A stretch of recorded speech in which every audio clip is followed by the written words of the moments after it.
Now, let's begin on a very brief note with the NPP's primaries that are happening, parliamentary primaries that are happening all over the country, with the exception of a few of the constituencies, about 40 or is it 30 of them, Nana? 28. 30. 28. 28. We are told that there was one other place that had a little problem by the General Secretary, and so they will add up to 30 that will not be able to vote today. But they will have the opportunity to do theirs very soon, isn't it? Yes, yes. Okay. So tell us about what is taking place. How exactly is it? What form and shape is it taking? Thank you, Samson, and let me wish your audience a good day, and also my colleagues here, especially this man who I haven't seen in a long time. That's right. Now, what is taking place today is a parliamentary elections to select parliamentary candidates to represent the NPP in the general elections of December 2016. Now, out of the 275 constituencies, elections will be taking place in about 46 or 47 today. The rest, about 29 or so, have been postponed for various reasons. Some of them, the incumbent members of parliament who are contesting, are out of the country on official business, parliamentary business. So they cannot take part. So the elections have to be postponed. About eight or nine of those constituencies. With some of them, there are legal issues. People who are contesting their disqualification. Yes, and they have petitioned for the disqualification to become seated. The National Appeals Committee has not finished its work. So for those constituencies, they have been stood down. The rest are court issues that have not been resolved. So those 29 constituencies have been stood down for these reasons. Okay. But the rest will go on. The voting has started, supposed to start at 8 a.m. today. They've started. They should finish by 3 p.m. They are being conducted by the Electoral Commission. And after 3 p.m., those in the queue would vote, and then the votes will be counted. And then the winners and losers declared. This are being held along the lines of the general elections. Right. People have agents, and there's police. And it's being supervised by the Electoral Commission. Actually being conducted by Right, them. okay. Yes. So that's it. We hope that it all goes well for the party. Right. Mama Yaga, what do you look out for? As members of Parliament, this is a time that you find yourself in the most uncomfortable situation. You have 40 of the MPs, incumbent MPs, who are being contested.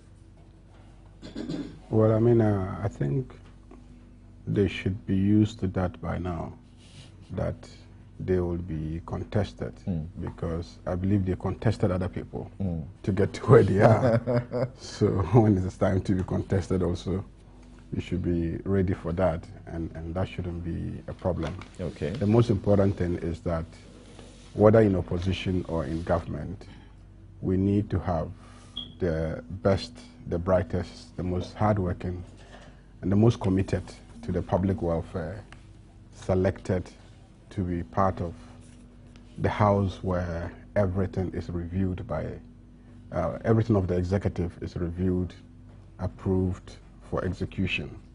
So whatever the case, we hope that the voters will look out for qualities that will enable the party, which I believe will continue to be in opposition, to select the best material to be in Parliament so that they can do the job. And selecting the best material is also important, more importantly, because if they win power, then the president, their presidential candidate who becomes the president will need to pick the majority of his ministers from Parliament. Absolutely, that is equally very important. Right. That whichever way, I mean, assuming that the unimaginable happens and his party wins the election, they will have to choose the majority of ministers from Parliament. Right. So you will need good material in Parliament,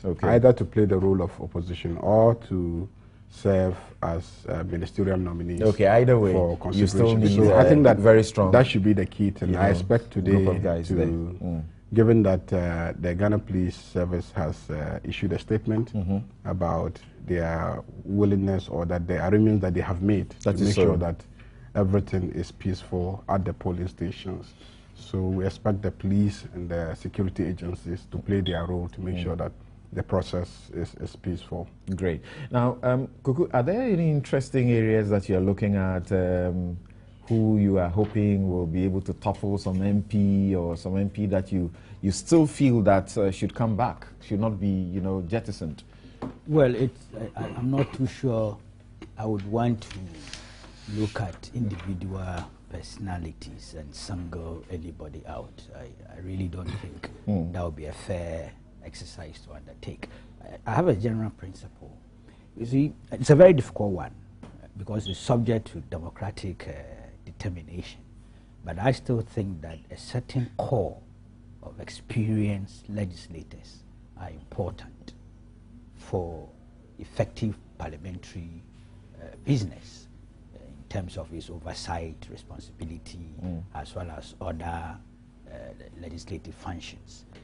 So I'm actually inclined to endorse the idea of retaining some experienced hands. We need that if we want to have a strong legislature that can serve as a counterweight to the executive.